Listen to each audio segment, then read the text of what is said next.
will rank every best and worst top tier tank. You'll learn all weaknesses of your opponents, which is very useful because there were a lot of changes and a lot of positive changes as well. Let's start with the buffed Abrams Sep V2 and Sep V1. Both are very, very strong tanks. Good turret armor, which allows them to peek over hills with a little bit more confidence, and having phenomenal vertical guidance makes it just that much better. Shells have enough energy to one-shot T90Ms, but even if you don't, you still have that 5-second reload speed, which is just absolutely amazing, so you can just send another one if it goes wrong. The issue is that Sep V2 is worse than Sep V1, and not for the reason most people think, which is Sep V2 is much slower than Sep V1. If you check horsepower per ton, it's just the difference is 3%, which is completely insignificant. One shot from the cannon will just over above the horsepower issue, so there's absolutely no problem with that. The thing is, not only do these shields provide extra surface for high explosive shells, so if Leo or T80 loads in a high explosive shells, Abrams just can't peek that hill anymore because they're gonna get one-shotted. It also gives away your position like crazy, and Sep V2 antennas, dude, they're so horrible. It's crazy. Surprise peekaboo peaks in top tiers are very, very important, and you just can't surprise anyone with these antennas popping out like so.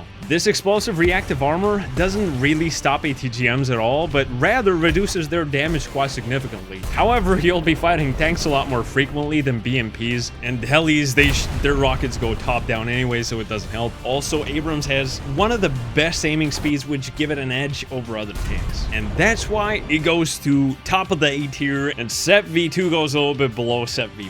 Ariete MV significantly buffed. It gives you ability to make good plays right now. Because same as Abrams, great reload speed, great shells, great aiming speed. The thing is, in these BRs, speed is king, and it has a lot of speed, so it must be good, right? Well, the thing is, being fast yourself isn't really enough, and your tank having ability to slow down enemy tanks is extremely important. And the thing that slows down enemies the most is armor. If you can force enemy to aim longer or use a laser rangefinder, you win. But if you have to take extra time to aim for the weak spots and your enemy can send the shell wherever he wants to, well, in that case, you're at a great disadvantage.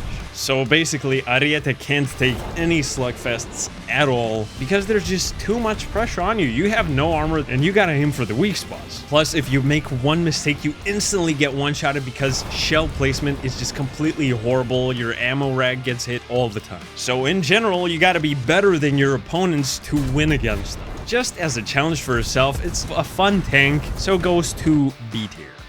Before buffs, it would be like D tier. It was horrible, dude. Italian Leo 2A7. One of the fastest aiming speeds in top tier, insane shells, crazy good armor. It's just really, really good in general. But max speed being 38 miles per hour, which is 61 kilometers per hour, not that great. Pretty much 10-20% slower than everyone else. And it has good vertical guidance in front and a little bit on the sides because there's unusable dead zone on the sides, and it actually starts pretty early, which is gonna ruin few frags for you 100%.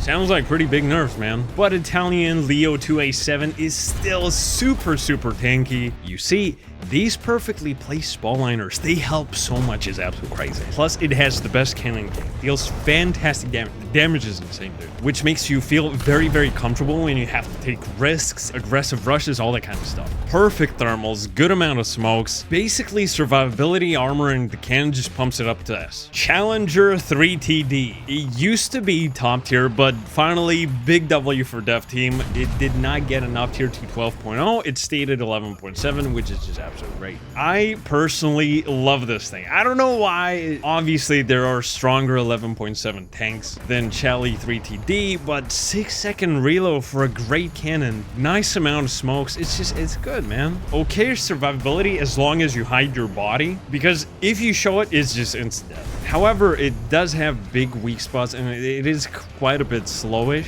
Bro, I'm gonna be hella biased on this one because I do love this tank for some reason. I don't know. It's crazy, I know. If you take it to 11.7, then it's definitely A tier. If you take it against 12.7, then it's C tier. It's a little bit, it's rough in 12.7 with it, but you definitely can play it there. But it's just, you know. Black Knight. you can instantly notice hard kill protection Iron Fister system, which sometimes helps and just gives you like an insane crankhead survivability. Like ATGM start flying at you like and bam, you die because it was just KH-38MT and you just dead. There's no protecting from that one. Well, actually it's bad, but it's not that bad. It's just very, very slow. You lose all timings and you lose all quick events because Knight has one of the slowest turret rotation speeds, which is just your aiming speed is just slowest, so it's bad. And the Spalliner doesn't really help because your weak spots are big enough to just not shoot over there, so. In 12.7, it is stronger than Chally 3TD for sure, so it goes to B tier. Now, Chally 2E, on the other hand, is Black Knight, but much faster. Still has a little bit of armor. It's very, very similar to Abrams, to be honest with you. It's basically Abrams, but with 23% slower aiming speed, which is actually a lot. It's significant. It goes to A. Man, imagine if it had Iron Fister system, so then it would be like a small buff. A pretty small buff, but a very, very nice buff. But yeah, it goes to A tier. Leo 2A7V.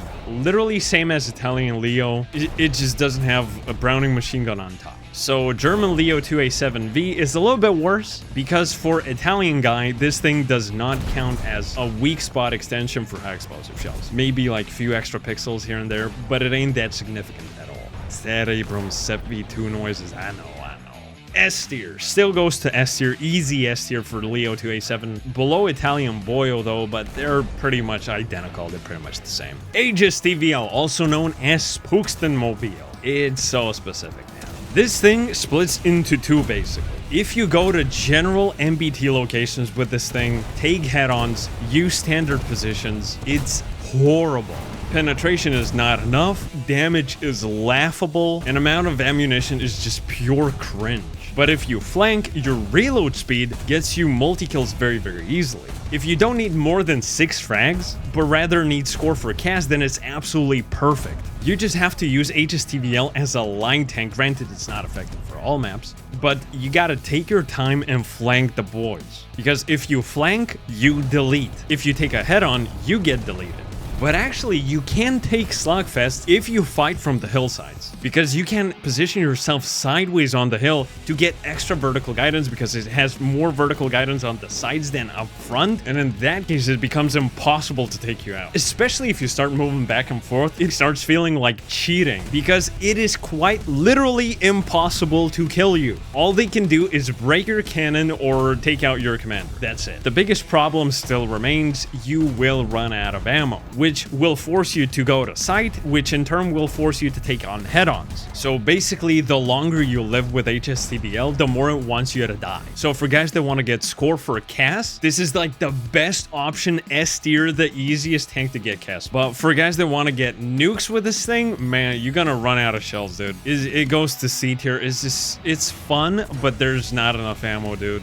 VT4A1. Can we get a T80 BVM? We have a T80 BVM at home. And that's the BVM at home. It's literally BVM from Wish.com. It's just worse in every single way. In fact, somehow it managed to have a worse active protection system than Britain. Brits don't get a lot of things right to begin with. And yet we're here. VT4A1 has godlike potential to be the very bbest that no one ever was. I was like, how does it not feel like a better BVM? One of the slowest reloads, 7.1 seconds. If you don't place your shot perfectly, you die. Also, it has one of the easiest gun mantlets to hit. It's just weak spots are so big and they are so comfortable to hit. Survivability is pretty much 0. So either they don't pen you or you are out of the match. It goes below Black Knight for sure because armor rarely saves you, but reload and damage are so bad. It's just insane. Now, T80 BVM, on the other hand, the best vehicle USSR has to offer. Biggest double strength, speed, and armor. The thing is, the smaller the weak spot, right, the better. But if you start moving those weak spots very, very quickly, it just makes it that much harder for your enemies to hit them. So basically, with BVM, you have to constantly be moving because then your armor is insane. Another benefit why it's just better than Chinese counterparts, well, obviously the size of the lower plate, right? The difference is massive, But the lower plate is also covered by this seemingly useless rubber thing. And let me tell you something. Sometimes when enemy is short on time, or they get stressed because they see you aiming at them, they mistakenly shoot at the rubber and miss the lower plate, which is just an easy frag for us. Basically, it's bushes for free. It just has everything apart vertical guidance. I don't know, maybe it just fits my aggressive playstyle, and maybe it's because teammates are more prone towards aggression. It has so many strengths. It's S tier, no doubt. It is absolutely S tier. ZDZ99A and WZ1001. These boys are light tanks for the main part because their mobility and speed is just absolutely insane. It wants to force you to go for aggressive plays, but they don't really have armor or survivability to back it off. Granted, Era does save you sometimes. Way more often than VT4, definitely. And the reverse speed is just fantastic. It's beautiful. All in all, sounds really, really great. But the thing is, for some reason, I found it very, very difficult to play with these things, and every match felt like a complete sweat fest. And then I noticed the most important issue of these tanks, and it's damage.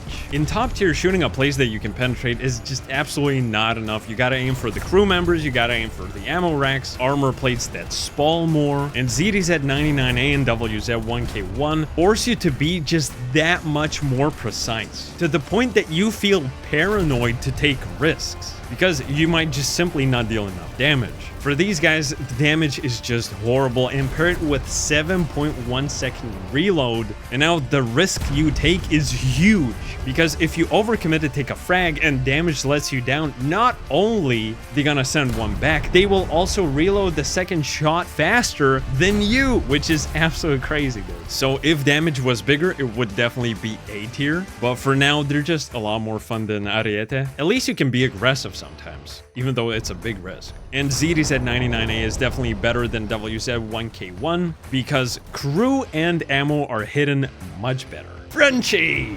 Leclerc. That's how I'm gonna call it. I'm not saying it in French. I'm a European. As much as we love our Frenchies, our ears start instantly bleeding as soon as we hear it. Even French guys don't like hearing other Frenchies speak. So grandma Nazis, skedaddle away your shit.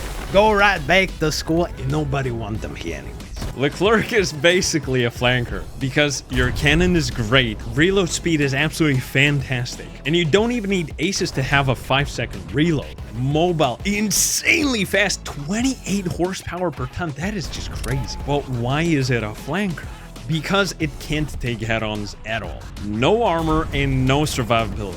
One mistake and you are out. Yet it has better survivability than Ariete. I know, it's crazy. It's crazy. Also, Leclerc has only 2 smokes, which are just absolutely beautiful. They're great, but only 2 of them, which is absolutely not enough in these tiers, especially with Kaz dominating top tier, because in top tier, you need to constantly pop smokes. And with this thing, you just can't. And sometimes you want to be aggressive, but your armor stops from you being so. The earliest Leclerc is the best Leclerc because it is the lightest one. The later Leclercs have cosmetical armor, which doesn't help you at all, but rather hinders the biggest strength of Leclerc, which is speed. So basically, you just get negatives without any positives. A tier. It goes to A tier. For some reason, right now, after all the buffs, I really like Leclerc. It's very, very nice. Type 10. This tank is very, very special because it allows you to force enemies for very, very awkward plays. And that is because of vertical guidance. Basically, by controlling suspension, you can literally touch grass for the first time. That's how low it goes. It's crazy. This way, you can peek certain angles and fight from very seemingly uncomfortable positions and do just fine. And that is very, very powerful. Type 10 also has the best reload in top tier, but Type has no armor, which is very, very bad. Even Puma can penetrate you. So basically, in some cases, you can either get destroyed or simply run away, because this guy can go backwards at 43 miles per hour, which is like 70 kilometers per hour, which is absolutely insane. The mobility is just crazy. It's crazy, dude. The way it speeds up and turns is just insane. But turret rotation, it's not enough, man. It's one of the slower ones. You will always have to assist your turret with the body turn as well. I don't know, maybe I'm biased, but I think it's definitely S tier. Because it's so easy to peekaboo with this thing. It has a lot of smokes. Yeah, it's definitely S tier. But it is not brain dead friendly because it has no armor and you gotta play with it a little bit. You gotta play with suspension. If you're not using suspension, it goes to A tier. Merkava. This thing gal can go backwards as fast as it can go forwards, just like the Type 10. Loads of smokes, which is incredibly important in top tiers, because every time you see a plane coming your way and something white coming out of it, you can just pop a smoke and you'll be fine. Great reload speed, good shells, active protection system trophy HIV, which is just purely cosmetic because all the rockets go top down and the degrees are just not enough to help you from basically anything apart from BMPs. Biggest issue of Merkava is that it is massive. Plus it has like 100 antennas as well, which is just getting your eyes high. It pops in your eyes all the time. You gotta be trying like this. Being this big isn't very good because your vertical guidance becomes a little bit problematic. Basically, everybody knows you're gonna peek before you're even gonna peek, which is a big part of top tier gameplay. Surprise, fast peeks, and it's a little bit difficult to do it with Merkava. And your body is entirely made out of cardboard, airsoft proof at best, but turret armor is extremely random. That's why sometimes it lives like crazy and it's basically impossible to take it out, and sometimes it just pops off after one shot. I'd still say it's A tier. It got buffed and it's so important right now. 5-second reload is a game changer for this thing, man. I think it does deserve A tier. T90M. It is usually a very annoying tank to fight against because it has very good armor and millions of spall liners. The thing is, T90M might look pretty scary, but it's actually very, very slow. So if you hit their gun mantlet, they can't really run away and you can do whatever you want with them. T90M also has one of the slowest reload speeds, so if he bounces off of you, that's it, T90M is just gone. Obviously, the double layer of ERA on the sides, it's insane. Sometimes you shoot at the side and your shell just disappears. That's why you got to go for other weak spots because that one is just very inconsistent. Side shots it's inconsistent. So while BVM is meant for aggressive gameplay, attacks, action, all that kind of stuff, bam, boom, boom, boom, bam, T90M is meant for defense. It's just, I like defending, you know? It's just, you know, the side, like, someone has to defend this side. And then it's pretty annoying to fight against. There's going to be a time when you peek out, you see two guys, you shoot one, you kill one, and then you're going to be like, oh my God, he's about to shoot me. No, please no, my 7.1 second reload takes forever. I'm about to die any second now. Yes, he does remember my position very accurately. Oh my God, no. And you just die, and that's it. It happens for T90Ms all the time. They over-exaggerate themselves, and they get stuck, and the freest, easiest kill of your life. So for defensive players, it is A tier because it's really good at defense. But aggressive players, it's B tier definitely. It's above Black Knight, but that's how far it goes. S tier V122B. This is just one of the best tanks in game. It's just better than Leo 2A7. It is. It really is. Simply because it is faster. Now, the thing is, I don't know if it's stronger than BVM, but what I do know is that USSR has only one BVM, while Sweden has 3 S-tier V122s. Dude, you can spam one of the best tanks one after another, no problem. Benefits. Spall liner. There's so much of it that your dude just starts looking around at this point, doesn't know how to operate the tank because they're just spall liner everywhere. Mobility and speed, I can't complain at all. Cannon is great, the amount of smokes is just fine, but overall the survivability is just absurd. S-tier V survived situations in which I thought I was just completely dead. But S-tier V just said, we getting out of here, boy. Don't worry about it. Don't worry about it. Like, dude, it just kept on living. It's insane. It is no doubt S-tier 100%. But is it better than BVM? Both have their strengths, man. I don't know. Because obviously, S-tier V has spall liners, but BVM weak spots are smaller, plus it's just faster. However, it has less survivability and a little bit longer reload speed. Dude, I don't even know, man. This is a difficult one. But then there's 3 S tier Vs that you can take one after another. But BVM has Panzer in his team, which is just insane. I mean, just normal cast and Su-30 SM and Su-34s, dude, like the cast in that team. But then what if you team up with a USSR main and you're like a Sweden main and USSR is on your team? And what if you take like a Frenchie, then you have like insane cast and best tanks? No, you need also a German friend. Dude, that is just insane combo. That's like 100% victory chance right there. It's easy. Isn't that crazy? I don't know. Well, I don't know where to put it, man. Oh, it just popped right over there. It happened. It happened. So STRV is a tiny bit better than BVM. Let me know how you would play these things, gentlemen. Subscribe, all that kind of good stuff, gentlemen. I'll see ya. I appreciate you guys watching. I really appreciate it. You can watch those other vids. Like, if you would know how much I appreciate you right now, this is unbelievable. It's crazy. It's hard. It's hard to grasp. You know what I'm saying? It's just thank you. See you, gentlemen. Well done.